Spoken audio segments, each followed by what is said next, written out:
du'aa'i dhaasi faarugaa akka nashiidaatittis fakkaateeti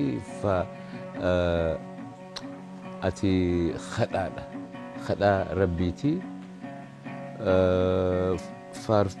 faaruun san kan wanni itti na kakaase akka lakkoofsa faranjiitti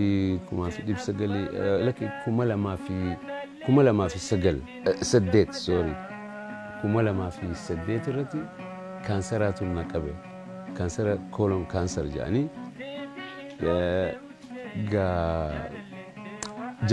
jalqabuma isaati sadarkaa jalqabaa irratti narratti qabanii arganii booddee wanni niin rifadhee namni sin rifatan namni wal jaalannoo kun kaansarri waan taphaatii miti nama gatuu dandaya nama jeesuu dandaya ati rabbi na gargaareeti kaansarri san sadarkaa jalqabaa irratti waan ta'eef jecha jaboo hedduu wanna nan goone ati na baqaysaniiti baasan kaansara san baasan rabbi na baase galata rabbiitti jedhee odumaan taa'uuti 2009tti amatuma tokkotti ammaas kaansarri sammuu keessatti na argame ammaas yoggaa kana agartee ija mirgaa tana hanga dhibbeentaa 30 takka dhabeetiin yoggaan gaa doktora bira fa'aa deddeebi'ee na laalan MRI fi kun kaansara tu hidda lameen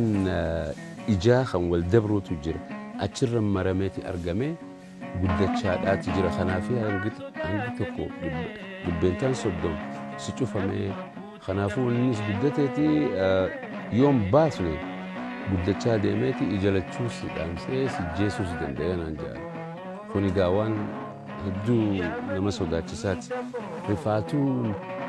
ajaa'ibaa hedduun rifadhee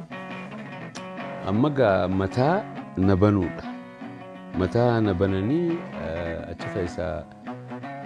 tiumara san baasuu barbaachisa yoon goone gaa siifi wanna keetii naan jedhan agartee misiiba kee carraa keetii daniin egaa maaliin godha du'arra tole jedheetiin akkasitti odoon operaasiyoona hin godhanne duratti khadhaa rabbii tana agartee faaruu rabbii khadhaa agartee gaa rabbiin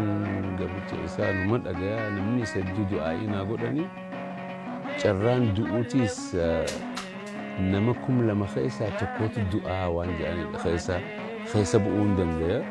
yookaan hin danda'u tole jedheetiin akkasitti faaruu tana muuziqaan qindeessee yoo dhuma kiyyallee ta'e